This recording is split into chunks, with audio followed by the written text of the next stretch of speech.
dans cette petite vidéo du mercredi où on va un peu traiter de la Saint-Valentin, mais version détournée.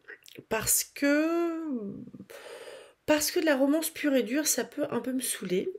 Et parce que des fois, on peut avoir des super belles histoires d'amour dans des livres qui ne sont pas de la romance. Et ça peut être de super histoires d'amour qui ne sont pas possibles et qui ne seront pas possibles. Et les gens ne finissent pas ensemble parce que c'est comme ça, parce que les circonstances font que. Donc on va être sur des histoires où ça va être des choses fortes qui finissent pas forcément bien, mais des fois si.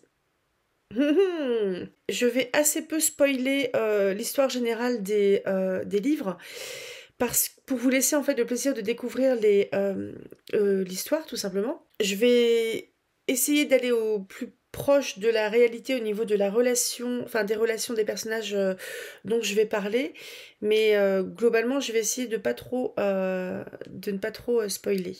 Parce que déjà dans les livres que je vais vous citer, il y en a un qui n'est pas encore sorti. Mais vous en saurez plus le 23 février sur Instagram. Je vous mettrai le lien vers le compte de l'autrice. Et si je commençais par là? Allez, on commence par là. Un peu dans la catégorie, si on peut dire, c'était pas gagné.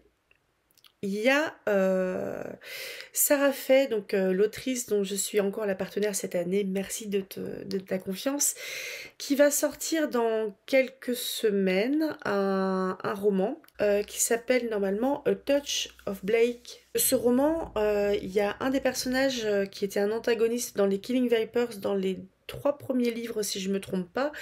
Donc dans la duologie qui concernait Lily et Reed, et dans le 3e qui concerne Kurt, Sarah m'a fait le plaisir de me faire confiance en fait parce que j'ai fait partie de son équipe de bêta lectrice. Il n'y avait pas grand chose à toucher. Si vous voulez, c'est un texte qui est prêt à partir en correction et je pense qu'elle l'a fait relire pour avoir des retours de lecteurs et des retours de lecteurs qui connaissaient par exemple les Killing Vipers. Je vous redis rapido, les Killing Vipers, ce sont des romances qui se situent dans un univers des romances à suspense, dans un univers de bikers, donc les motards, qui sont plutôt des gentils gars. Kane, c'est un délinquant en col blanc, plutôt plus que moins, parce qu'il fait partie d'une famille qui est puissante, une famille qui est très puissante, qui a beaucoup de fric. Lui, il gère un petit peu une partie du milieu de la nuit, etc. Il est sous la coupe de son père, pour certaines raisons. C'est un gars qui a des difficultés. Je peux vous le dire parce qu'elle l'a annoncé. Au niveau des thématiques, on est dans une romance psychologique sombre. Donc on n'est pas dans une dark parce que tout le monde est consentant là-dedans. On est sur de l'amour interdit. Ça va pas être un truc de glauque. Hein. Tout le monde est consentant et tout le monde est majeur. Ça va parler des troubles dissociatifs de l'identité. Parce que du coup, il y a un personnage qui est atteint du trouble dissociatif de l'identité. On parle de relations toxiques et dépendantes, et c'est pas forcément lié uniquement au trouble dissociatif de l'identité et à ce personnage qui en souffre. Et on est sur un trope, he falls first, she falls harder.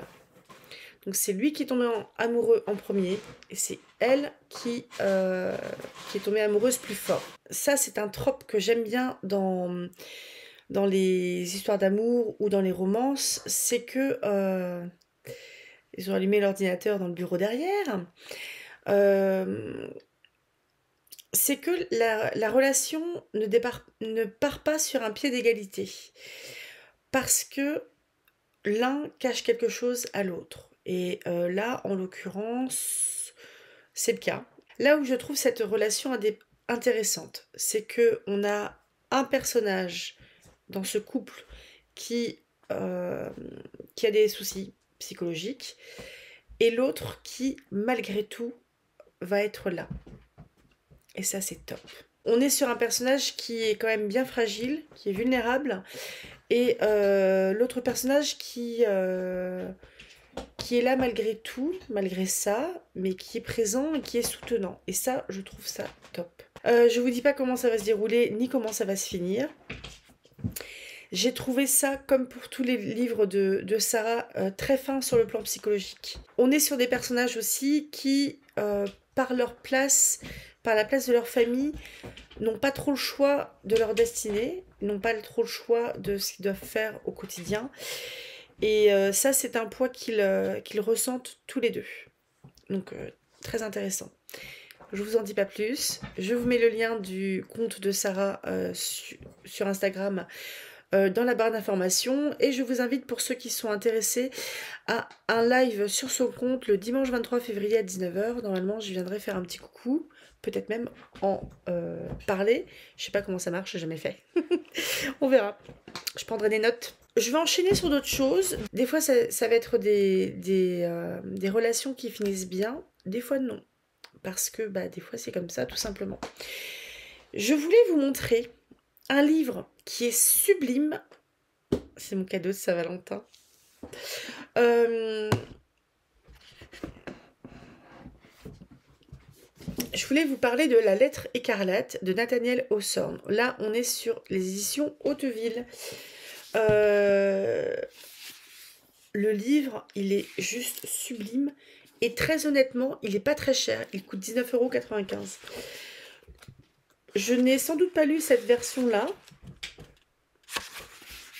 Donc, il y a un petit peu d'illustration à l'intérieur. Sur La lettre écarlate. Alors, si vous voulez lire La lettre écarlate dans un roman, un roman de La lettre écarlate, sachez juste qu'il y a une très longue préface de l'auteur sur un petit peu la manière dont il a commencé à penser ce roman-là. Je l'ai trouvé très longue à lire, donc n'hésitez pas à la sauter si ça vous embête.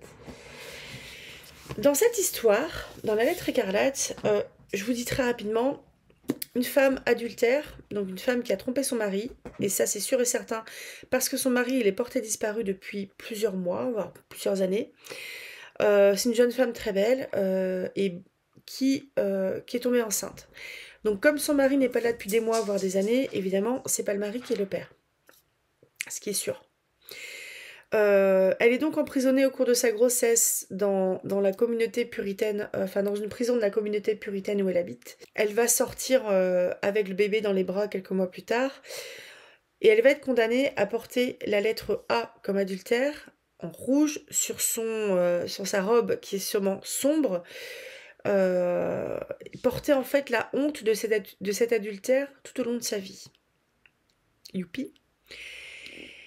Et étonnamment, je vais pas vous parler de l'histoire d'amour qu'elle a vécue avec son amant, parce que j'ai eu beaucoup de mal à apprécier son amant. Je l'ai apprécié vers la fin du roman, pour différentes raisons. Je vous en dirai pas plus. Mais par contre, j'ai trouvé assez touchant la relation qu'elle avait avec son mari. Parce que son mari portait disparu. Je vous le dis, ça se passe au premier chapitre, je crois, ou peut-être le deuxième. Son mari revient, sauf qu'il s'est passé quelques années. Les gens ne le reconnaissent pas forcément parce qu'il vivait parmi les sauvages, donc les Indiens. Je ne sais plus quelle tribu exactement c'était, mais il vivait parmi les Indiens pendant quelques années. Donc il s'est peut-être ensauvagé, comme on disait à l'époque. Et il a du respect pour elle, même s'il sait que la petite fille qui est née n'est pas sa fille. Quand il revient, Esther, elle est exposée sur le pilori, elle est exposée sur une estrade. Les choses qui vont être très positives entre cet homme et cette femme qui étaient mariés, c'est qu'ils vont réussir à dépasser un petit peu ils vont réussir à dépasser un peu la rancœur qu'ils peuvent ressentir l'un envers l'autre. Parce que elle a été mariée, elle était très jeune, à un homme qui était plus âgé, qui je pense avait 40, 50 ans, qui avait déjà bourlingué et qui avait envie de se poser et puis avoir une femme, tout simplement. Et ça parle de promesses qui n'ont pas été tenues. Il l'a abandonnée quand même pendant des mois, voire des années, seule. Donc quelque part, On peut penser que l'adultère, c'est un truc qui est affreux. Quelque part, elle était seule. On ne savait pas si le mec, il était mort ou vivant. Il n'était pas là pendant des années. Ce qui fait que, un moment, il y a un truc que je trouve très positif, c'est qu'ils réussissent à reparler de tout ça comme des adultes, comme des grands, à pouvoir se reprocher certaines choses, mais sans se balancer des trucs à la tronche, si vous voulez. Ils parlent avec une grande franchise de leurs reproches, mais sans s'en vouloir, plus que ça, et sans...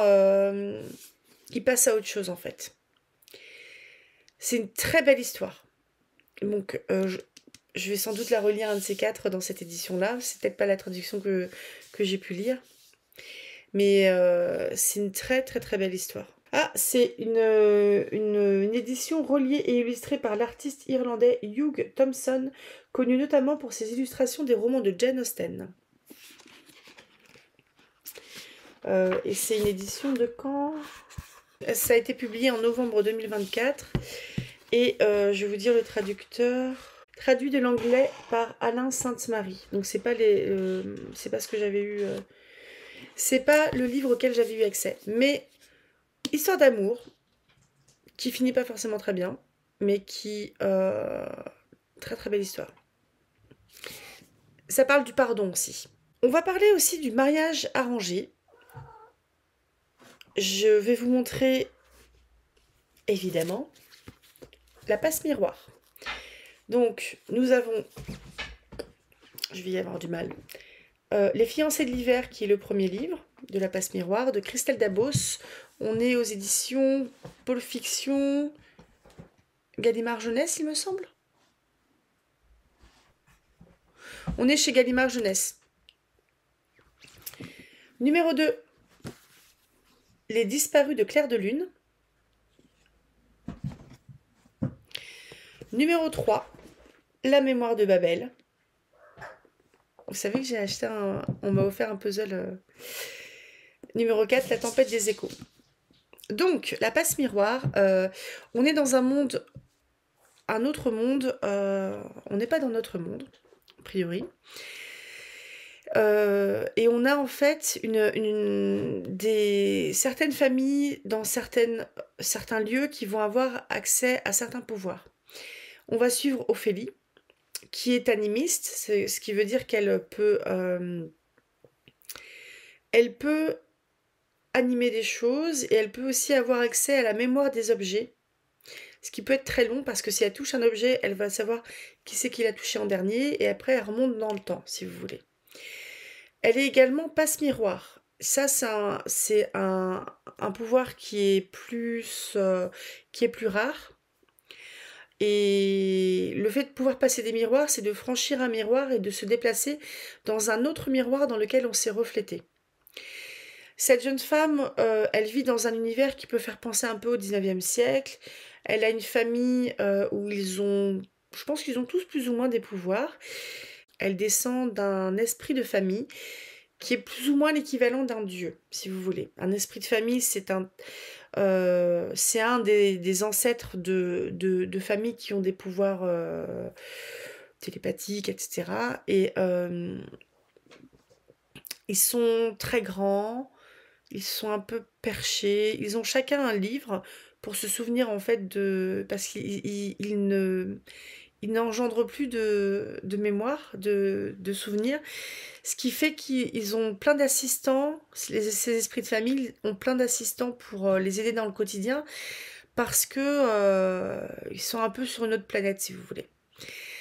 Et notre petite Ophélie va se retrouver, parce que il est peut-être temps qu'elle se marie, elle arrive à 20 ans à peu près, elle va se retrouver promise en mariage à Thorn, qui est un gars qui vient d'une autre... je sais plus comment on appelle ces lieux-là. Parce que si vous voulez, ce sont une espèce d'îles flottantes qui flottent dans l'air. Et on peut voyager d'une île à l'autre. C'est pas le bon terme, mais on peut voyager d'une arche à l'autre en prenant des dirigeables. mais en se lançant quelque part dans le vide. C'est pas le vide de l'espace, mais c'est dans le ciel, quoi. Si vous voulez, c'est comme s'il y avait des énormes terres, des îles, si vous voulez, qui flottent dans le ciel. Et elle est promise à un homme qui s'appelle Thorn, qui vient lui aussi d'une famille où il y a des pouvoirs, et elle veut pas du tout au début. Sauf qu'elle a déjà refusé plusieurs demandes en mariage de personnes qui venaient de sa propre arche. Ce qui fait que là, elle a plus trop le choix. Donc on lui impose ce mariage. Elle a plus trop le choix, donc elle accepte. Pas le choix. Mais tout en étant dans la résistance absolue quand elle rencontre ce gars-là. En même temps, c'est un grand gars, tout froid, tout sec, qui vient du pays du froid d'ailleurs, Thorn, et qui n'est pas aimable, On sent un peu le gars qui va en imposer, en fait. Si c'était une femme qui avait moins de caractère que Ophélie, c'est Thorn qui décidait de tout. Sauf qu'Ophélie, elle a du caractère.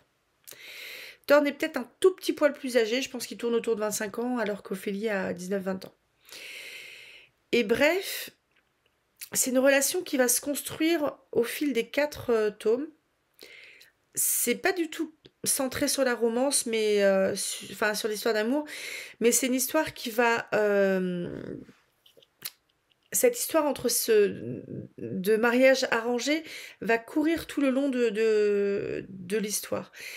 Et cette histoire-là aussi, c'est que il y a des choses mystérieuses qui se passent dans leur univers, dans cet univers-là. Et Thorn se dit qu'il y a un truc qui ne va pas. Il y a un mystère à résoudre. Un mystère qui peut expliquer le fait que certaines arches s'effondrent. C'est-à-dire que ces îles s'effritent et que ça devient dangereux. Donc on est peut-être dans un contexte où on peut sentir poindre un peu une espèce de fin du monde. On ne sait pas trop. C'est potentiellement très dangereux. Et ce qui fait que ça va être des gens un petit couple, entre guillemets, parce qu'ils sont mariés, donc c'est un couple, qui ne va pas trop se fréquenter au début parce que ils sont occupés les uns, chacun est occupé de son côté. Sauf qu'à un moment, leurs chemins vont se recroiser sur cette question-là, sur cette question de mystère. Et comme ça, ils vont apprendre à se connaître. Et ça, je trouve ça top. Parce qu'au final, on est sur un trope de mariage arrangé. On est sur un trope de strangers to lovers, donc d'étrangers à amoureux. Mais d'étrangers où c'est un mariage qui leur est imposé quelque part à tous les deux. Parce que lui, il épouse cette femme-là en particulier pour une raison qui le regarde, qu'on apprendra plus tard, et Ophélie aussi, et du coup ça va un peu la dégoûter. Mais ils en veulent pas au final de ce mariage-là. Mais quand ils vont apprendre à se connaître, là, ils vont se rendre compte de la valeur de l'autre. Et ça, c'est top. C'est une très très belle découverte. Moi, je pense que je n'arrêterai jamais de crier mon amour pour cette saga. Et c'est une très belle histoire. C'est une très belle histoire. Autre histoire, je sais pas si vous pouvez avoir accès à ce romance ou cette collection-là, parce que c'était ActuSF avant qu'il ferme et qu'il réouvre. Donc maintenant, c'est les nouvelles éditions ActuSF. Donc ça, c'était les anciennes. Le Dieu dans l'ombre de Megan Lindholm. Megan Lindholm, pardon, je crois que c'est le vrai nom de Robin Hobb. C'est un de ses premiers livres où on va suivre Evelyn qui est une jeune femme qui est mariée, qui a un petit garçon qui a 4-5 ans, un truc comme ça. Et un jour, en fait, elle est obligée de quitter son petit village où elle vit au fin fond de l'Alaska avec son mari et son fils pour rejoindre la ferme des parents de la famille de son mari, parce que quelqu'un s'est blessé, il faut aider un peu aux travaux de la ferme, ça va durer quelques semaines, t'inquiète pas chérie. Ok, elle y va. Mais ces quelques semaines vont se transformer en quelques mois, et on essaye un petit peu d'enfermer Evelyn dans un rôle qui lui convient pas trop. Alors, je rappelle, c'est un livre qui a été écrit, je crois, dans les années 70. Donc on n'est pas du tout au niveau des préoccupations féministes actuelles, mais il y a du féminisme là-dedans. Pourquoi? Parce que Evelyne qui avait quand même plus ou moins une petite vie assez plan-plan, où elle bossait, elle s'occupait de son enfant, elle s'occupait de son mari, etc. Elle va se retrouver en fait un peu obligée à faire des trucs qu'elle faisait pas d'habitude et qui vont la gonfler parce que il y a les femmes de la famille de son mari qui vont lui imposer de repasser, à donner l'école, des trucs comme ça, des trucs qu'elle faisait pas. C'est tout juste si on lui demande pas de passer son temps à dépoussiérer tout H24.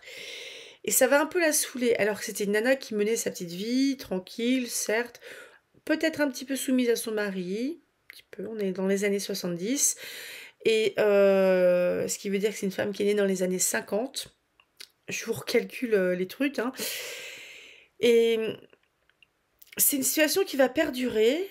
Elle va en parler à son mari, qui est très bien en fait où il est, ma foi, et qui va pas être forcément à l'écoute.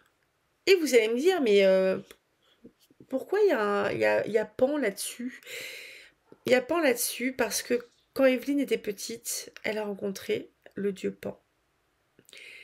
Et le dieu Pan va la retrouver. Alors, je vous préviens que ça va être un petit peu peut-être, ça peut faire un peu bizarre, mais il va y avoir effectivement des relations sexuelles entre Pan et Evelyne. Donc Pan qui a une tête de chèvre, qui a des cornes, qui a des pieds de chèvre, donc qui n'est pas tout à fait fabriqué comme un humain. Il y a toute une fable autour de l'écologie aussi, de la présence de Pan, de qui est Pan. Et on n'est pas sur un satyre, on est sur le satyre, on est sur le dieu Pan. Donc effectivement, on est aussi sur un amour impossible là parce que ils sont pas de même nature. C'est pas possible. Enfin, c'est pas possible. Ça peut être possible, mais ils ne sont pas de même nature. Et c'est extrêmement bien foutu au niveau du world building sur qui est Pan et comment en fait il perdure, comment il perdure dans la vie, etc. Et sur cette relation entre Pan qui vit comme il le peut, sur cette relation entre Pan et Evelyne. Très belle histoire. Je pense que c'est pas forcément du tout public, ça va pas plaire à tout le monde. Je pense que ça va peut-être plus plaire à des personnes adultes. Je suis pas sûre pour les adolescents. À voir. Autres personnages qui ne sont pas de même nature. Là, je vais vous en mettre au moins 2. Parce que je ne cesserai non plus de dire que il faut absolument lire la trilogie d'une nuit d'hiver de Catherine Arden. Ça commence par L'ours et le rossignol, La fille dans la tour et L'hiver de la sorcière. Là, c'est des éditions chez Folio SF. On est sur, vous remarquerez, les couleurs de l'autrice qui changent. C'est traduit de l'anglais par Jacques Collin et les illustrations, c'est Aurélien Polis. On retrouve en fait dans cette histoire le personnage de Vassia qui au début en fait de L'ours et le rossignol est une petite fille qui a 5-6 ans, un truc comme ça, et qui a le pouvoir, parmi d'autres, certaines autres personnes de sa famille ont également ce pouvoir-là, de parler et d'interagir avec les esprits de la nature, les esprits du foyer. Donc ça va être la roussalka dans la rivière, ça va être le domovoy qui est à la maison, ou le bannik qui est dans le bain, etc. Et elle le fait de manière très naturelle, dans un contexte où le christianisme orthodoxe va commencer à prendre de plus en plus de place et diaboliser ces fameux esprits de la nature et du foyer qui sont là pour protéger la nature et le foyer. Et vous allez me dire là-dedans, c'est une gamine de 6 ans, qu'est-ce qui se passe? La gamine, elle va grandir et elle va se retrouver au cœur de 2 guerres. Une guerre entre ces fameux esprits, parce qu'il y a Morosko, qui est le dieu gel, le dieu de l'hiver, qui a enfermé il y a très longtemps l'ours, qui est un espèce de dieu aussi, qui est profondément chaotique, et qui s'il se réveille et se libère, peut mener le monde à sa destruction. Et il y a également une guerre entre des hommes, à savoir les Tatars, qui, si je ne me trompe pas, sont des ancêtres des Mongols. Les Tatars, ils vont attaquer des villages russes avec des petits chevaux. Ils sont très rapides pour attaquer, piller. Ils enlèvent des enfants et des femmes. Ils foutent le feu au village, ils se barrent et ils vont trouver un autre village. Donc il y a une guerre qui se prépare entre ces Tatars et les Russes, les boyards qui sont des petits seigneurs locaux qui ont leur terre, ou carrément le prince qui est... je crois bien qu'on parle de prince, celui qui est au pouvoir à Moscou. Donc on a un contexte politique et un contexte fantastique. Et là-dedans, en fait, Vassia va nouer une relation de plus en plus privilégiée avec Morosco. Et là où, pareil que pour Evelyn et Pan, Evelyn n'a pas spécialement un pouvoir. Elle avait peut-être juste une espèce d'intuition, quelque chose qui a attiré Pan. Mais Vassia, elle a autre chose. Elle a vraiment quelque chose, Vassia. Morosco, c'est le dieu de l'hiver. Ce qui veut dire qu'il est pleinement puissant quand l'hiver vient, quand c'est l'hiver. Au printemps, il devient transparent, etc. Il est affaibli, l'été également. Et on est sur des dieux qui risquent de disparaître, qui sont là depuis toujours, qui ont peut-être un peu peur, qui disent que peut-être que le prochain hiver, je ne serai pas là. C'est ce que se disent aussi les esprits du foyer, les esprits de la nature. C'est ce que redoute quelque part Vassia, parce que Vassia, elle va toujours donner à manger au... Je crois que c'est le domovoi qui est dans le foyer, donc dans le poêle à bois. Elle va donner à manger aux banniques et tout ça, sacrifier quelque chose en fait de sa part pour faire perdurer ces créatures. Et il va se nouer une relation entre Vassia et Morosco, où Morosco peut parfois venir la sauver quand elle est en danger, ou Morosco est toujours plus ou moins dans le coin. Mais Morosco, si vous voulez, il a, comme tout le monde, comme tout bon personnage bien écrit, Morosco, il a des objectifs qu'il ne va pas forcément dévoiler à Vassia. Vassia, elle est plus ouverte. Elle est très franche. Et il se noue une relation... À un moment, j'ai cru qu'on allait un peu... pas sombrer. J'ai cru à un moment qu'on allait basculer dans quelque chose qui allait se rapprocher de la romantaisie. C'est pas vraiment le cas. Mais c'est une très belle découverte. Comme La Passe Miroir, c'est une série de livres que j'ai envie de relire. Parce que là où La Passe Miroir, je crois que j'avais tout lu en 15 jours. Je crois que la trilogie Nuit d'hiver, j'ai dû les lire en 6 mois parce que je m'étais mis dans la tête de faire une vidéo par livre avec un espèce de vlog lecture. Et je pense que c'est carrément pas ce qu'il faut faire pour ce type de série de livres.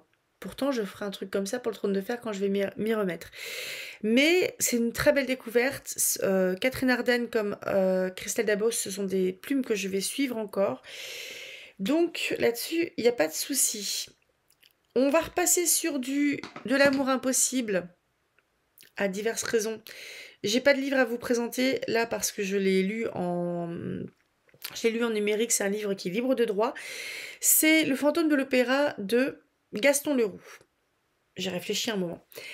Dans Le fantôme de l'opéra, on va avoir un des personnages principaux, je pense, c'est le fantôme de l'opéra, évidemment, qui est une figure un peu mystérieuse qui hante l'Opéra de Paris et qui fait peur un peu à tout le monde dans un milieu où tout le monde est un petit peu superstitieux. Mais il se passe des choses, il y a des apparitions, il y a des gens qui disparaissent, il y a des gens qui meurent. Donc ça fait tout un espèce de climat de suspicion autour de ce personnage-là, dont on ne sait pas trop si c'est un homme de chair et de sang, sachant qu'il demande quand même 20 000 francs par mois au directeur de l'opéra, ou si c'est un fantôme, parce il y a plein d'histoires différentes qui circulent à son sujet, il y a pas mal de fantasmes aussi autour de lui. Et dans cet univers-là, il va y avoir une histoire d'amour très touchante entre une jeune femme qui est pleine d'un talent précieux de cantatrice qui s'appelle Christine Daae, qui est d'origine suédoise ou quelque chose comme ça, elle est scandinave. Christine Daae, elle chante comme un ange. Elle chante merveilleusement bien. Et Raoul de Chagny, qui est un jeune noble, qui est un deuxième fils, donc c'est pas lui qui va hériter du titre, des biens, de la fortune, etc. Il en tombe éperdument amoureux. Et il va nourrir une espèce d'obsession à son sujet. Sauf que Christine, il n'y a pas que Raoul qui lui court après. On est sur une histoire d'amour qui est assez naïve, avec des personnages assez naïfs, quelque chose de très fort. Ce sont des bonnes personnes. Ce sont des bonnes personnes qui méritent d'être heureuses et c'est pas gagné du tout dans ce contexte-là. Je peux difficilement en dire plus parce que c'était pas évident à suivre. Enfin, non, c'est pas que c'est pas évident à suivre, c'est que il y a plusieurs intrigues qui sont liées. Il y a l'histoire du fantôme de l'opéra et il y a l'histoire de Christine et de Raoul. C'est bizarrement boutiqué, mais peut-être que c'est une histoire qui finit bien. On ne sait pas. Et dernier livre très touchant sur une histoire d'amour impossible aussi, c'est celle de Achille et Patrocle dans Le Chant d'Achille de Madeline Miller. Je vais rester un petit peu vague pour ceux qui ne connaissent pas l'histoire du siège de Troie, etc. Parce que en gros, Achille et Patrocle font partie des Grecs qui prennent d'assaut la ville de Troie, qui est fortifiée, et c'est un siège qui dure des années et des années. On est sur une histoire d'amour qui va être forcément déséquilibrée parce que Achille, c'est le fils d'un roi, mais d'une déesse, certes mineure, mais déesse quand même. Tandis que Patrocle, c'est le fils aussi d'un roi, c'est également un prince, mais qui est en exil parce que, bon, je vous le dis parce qu'on l'apprend tout de suite, il a tué quelqu'un. Il a tué quelqu'un alors qu'il était tout jeune. On a quand même deux princes, mais donc il y a le fils d'une déesse. Donc il y a un héros, un demi-dieu. On a une relation qui est assez déséquilibrée parce que Patrocle, il est tout à fait humain. Et qu'Achille, il ne l'est pas tant que ça. Parce que Achille, il est décrit comme le meilleur des Grecs. C'est ainsi qu'il est décrit dans l'Iliade et l'Odyssée, si je ne me plante pas, dans l'Iliade, puisque l'Odyssée c'est le retour. Et c'est quelqu'un qui est solaire, c'est quelqu'un qui attire l'œil, qui fait peur, qui est vraiment doué sur le plan guerrier, il est très doué. Achille, quand il est là, il galvanise les foules. Et pourtant, quand Achille et Patrocle se rencontrent, ce sont des adolescents qui ont 15-16 ans tous les deux. Et il a quelque chose de très accessible aussi, très naïf. Mais c'est une super belle histoire d'amour que j'ai pu lire. Alors, il faut savoir aussi que par rapport au mythe, Madeline Miller, elle fait des choix comme dans Circé. J'ai vérifié parce que des fois il y avait des trucs, je me dis tiens, mais normalement Achille, il fait ci, il fait ça. Mais les mythes, c'est pas figé. Il y a 12 000 versions d'un même mythe, ce qui fait qu'elle fait des choix par rapport à certains traits de caractère, certaines dessinées, et des choix qui sont motivés par ce qu'elle a lu et elle a le droit de choisir. Mais donc c'est vraiment une très belle histoire d'amour qui m'a fait pleurer, je vous l'avouerai. Là-dedans, qu'est-ce qui m'a fait pleurer là-dedans? Tornéophélie, Esther, Vassia, Achille. Oh, Christine et Raoul, je pense que j'étais pas loin. Mais je crois que c'est que des livres qui m'ont fait pleurer. Parce que les histoires d'amour finissent mal en général, donc des fois elles finissent bien. Mais là-dedans, il y a quand même des histoires qui finissent pas super bien. Et il y a des histoires où on ne sait pas trop non plus. Je vais m'arrêter là. Parce que, en fait, si je parle un peu trop longtemps d'Achille et Patrocle, je vais peut-être avoir la larme à l'œil, je vais avoir de la buée, je vais rien voir, ça va être ridicule. Donc, je vais m'arrêter là. Et je vous conseille très fort d'assister au live Instagram de Sarah Fay sur son compte Instagram, donc dimanche 23 février à 19h. Ça dure 1 heure à peu près. Donc vous pouvez y accéder. C'est dans les stories, c'est les trucs qui clignotent. Les trucs qui clignotent live. Parce que des fois, je vais regarder un petit peu quelques trucs. Je sais pas comment on fait ça encore, mais bref. Donc moi, je serai au rendez-vous. Et je vous souhaite un très bon mercredi. J'espère que les amoureux ont pu fêter, pourquoi pas, ce jour, à la Saint-Valentin, le fait d'être amoureux. Parce que même si c'est une fête commerciale, ça peut être une occasion de se faire un petit resto et de s'offrir des petites bricoles qui font plaisir. Et j'espère que les gens qui ne sont pas amoureux, qui étaient peut-être un peu tristes, ont pu se marrer devant Bridget Jones ou des choses comme ça. Et si vous vous en foutez, c'est très bien aussi. Ne vous inquiétez pas. Je vous souhaite un très bon mercredi. Passez une excellente journée. À tout bientôt. À mardi prochain. J'aurai sans doute des nouvelles lectures mardi prochain, mais comme là, je fais de la bêta lecture et je participe à 2 comités de lecture différents, je vais un petit peu tirer la langue au bout d'un moment parce que je vais peut-être plus avoir assez de lectures fraîches à vous proposer. Donc on verra comment je le ferai à l'instant T. Là, la Saint-Valentin m'a sauvée. À tout bientôt. Salut!